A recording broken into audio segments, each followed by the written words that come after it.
Yo kapatid, good morning, good morning, good morning po sa inyong lahat. Ayan. So mayroon tanong sa atin kapatid yung isang subscribers natin ano. So ito yung tanong niya. Bakit daw kumakadyot-kadyot yung kanyang motor? So tinanong ko siya kapatid kung scooters ba o kung anong motor. So hindi niya na ako na-reply no. Pero ito i-general natin kung bakit kumakadyot-kadyot kapatid yung motor mo. So sa mga scooters kasi karamihan naman talaga niyan bola lang yan, bola. Minsan kailangan lang ilinisan. So kagaya nung huling vlog ko, mayroon din tayo ditong mga for sample. May sample din tayo. Ito bagong-bago ito. Ayan. Ayan, bubuksan natin para mas maganda. Mas makita ninyo. Right. Ayan. Para ipakita ko sa inyo kapatid kung bakit nagda-dragging. Actually, dragging ang tawag doon. Hindi yung kumakadyot-kadyot. Pag kumakadyot-kadyot na term para kung nag-iba yung isip ko. Yamete ko dasay. Wait lang. Kakabit ko lang to kapatid So, yung scooters kasi, yung mga bola niya, kapag medyo napudpud na, ang nangyayari niyan kapatid ay hindi na kaagad makabuka yung kanyang pulley. So alam ko marami ng tutorial ito pero walang magandang explanation kasi pinapanood ko rin yung ibang explanation, hindi naman kung klaro. So sa scooters muna tayo ha, mamaya na tayo sa mga Pantemix, XRM. So iba-iba kasing scenario yon kapag scooters, kung bakit kumakadyot-kadyot, nagda-dragging, scooters, hindi, XRM, Wave 100, Wave 125, XRM 110, mga Motorstar na, basta mga China motorcycle na moped. So, iba rin yung reason, iba rin yung cost kung bakit nagda-dragging o kumakadyot-kadyot. Ganon din kapatid sa mga TMX, TMX 125cg, Barako, and so on na pampasada, no? Sa scooters muna tayo. Okay, sana ba yun? Sana yung backplate. Ito. Okay, ito na yung backplate at ito na yung pulley natin kapatid. Kapag yung bola natin may tama na, for example, itong bola na to ay medyo kwadrado na o mayroon na siyang kain, no? Hindi na maganda yung kantuhan niya. Hindi na siya kapatid makalabas ng maganda. Wait, tanggalin ko yung ibang bola ha para mas klaro. Ayan. So, kung ito yung bola niya, kapag nag-revolution ka at the certain RPM na reach niya, yung gusto niyang RPM, yung bola po nito ay from this point, bababa siya or aangat kung nandito man siya sa taas. No? Aangat siya or bababa siya para bumuka yung ating backplate. Ayan yung ating backplate at itulak niya yung ating pulley. So pag tinulak niya yung pulley natin, medyo liliit ito hanggang mauunat niya or makukuha niya yung tension ng belt natin na tumakbo siya ng base doon sa RPM. So medyo mas mahaba-habang kwentuhan pa yun kapatid, pero doon lang tayo sa dragging muna, no? So sa dragging, kung bakit nagda-dragging yung mga pulley natin, ay yung mga scooters natin, ang unang dahilan niyan ay yung bola. Kapag yung bola ninyo kapatid, ito mismo yung bola na ito. Kapag itong bola na ito ay medyo may tapyas na o may flat na siya, hindi na maganda yung play niya dito sa ating pulley. So, isa ito sa mga reason sa scooters, isa ito sa mga reason at isa rin sa reason yung ating torque drive, yung clutch shoe. And actually, hindi yung torque drive, hindi mismo siya yung clutch shoe at saka yung bell. Kapag yung clutch shoe natin ay hindi maganda yung kapit doon sa ating bell, so kapag nag-revolution ka kasi ulit, pag revolution mo ng ganyan, bubuka ito, sasara ito yung pulley natin, no? So ito yung ating pulley, sasara yan at bubuka naman kapatid yung ating torque drive. So yung pagbuka ng torque drive na yon, kapag hindi kumapit yung ating clutch shoe doon sa ating bell or kung kumapit man pero medyo hindi na maganda yung kapit niya, pabitaw-bitaw na, ibig sabihin kapatid, may problema na yung ating bell or malalim na yung bell or o kaya naman yung ating clutch shoe.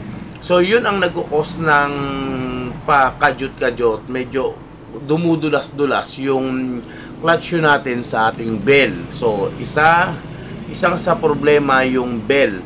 Isa sa problema yung ating bola o yung ating pulley. Kapag yung pulley natin naman ay medyo marami na yung kain dito, hindi na maganda yung kain kapatid. Kapag marami ng kain yan dyan, hindi na rin makapag-play yung ating bola. O yan na.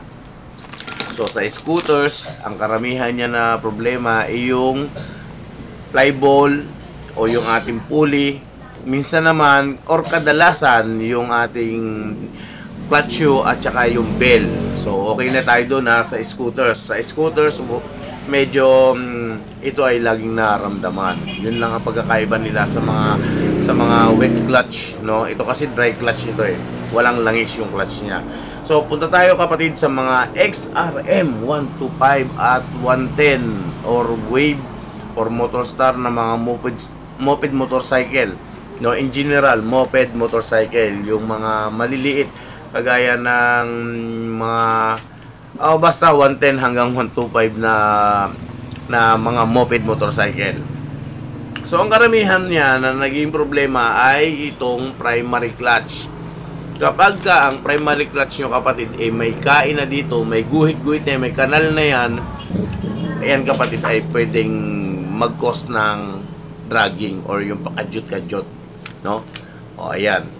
Kapag ito ay ubos na rin yung pinaka-clutch niya, ayan yung pinaka-clutch niya. O ayan, may mga clutch kasi yan eh. May shoe yan kapatid, no? Ayan yung nakikita nyo na yan na medyo ibang kulay. So kapag ubos na yan, bakal sa bakal na sliding clutch na rin yan.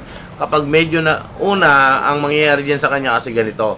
Kapag medyo nagnipis na or numipis na ng konti, medyo magda-dragging yan. So kapag napudpud na talaga siya, nakalbo na, sliding clutch na yan kapatid. Kasama ito sa sliding clutch. Hindi yung clutch lining, isa rin yun sa nag-sliding clutch. At ito naman, ang naging problema naman ito kapatid ay dragging muna bago sliding clutch. Okay? So lahat po yan ng mga moped motorcycle ay ito ang problema kapag nagda-dragging. So hindi po nagiging problema ang clutch lining kapag moped motorcycle, no? So sa scooters, bola at saka yung kanyang clutch shoe ang naging problema, kaya or yung bell kaya nagkakaroon ng dragging. So sa mga moped motorcycle naman kapatid, sa maliliit na motorcycle, ito yung unang-unang nagiging problema kapag nagkakaroon ng dragging. Ayan. So, kung TMX 155, TMX 125, CG, Barako, and whatever na pampasada, kapatid, ang nagiging problema lang dyan ay yung clutch lining at clutch spring. So, ano ba yung naging problema? Bago naman yung aking clutch lining, bakit dragging pa din? Yes kapatid, pwedeng mag-dragging pa rin yung inyong motor pampasada kapag ang kinabit nyo ay mga replacement. So kagaya ng mga replacement na ganito, karamihan ito kapatid may talagang medyo hindi maganda kaya nagda-dragging. So nasa inyo na lang po kung saan yung budget ninyo nakalaan or kung magkano yung budget ninyo, no? So basta sinasabi ko yung mga replacement parts malaki po yung possibility na mag-slide kaagad at dragging. Yan. So kung mga original naman kapatid, kagaya nito, ayan, tatanggalin ko yung presyo. So, kagaya nito na original at dragging pa din, clutch spring kapatid ang problema niyan. So magpalit ka ng clutch spring kagaya sa mga TMX.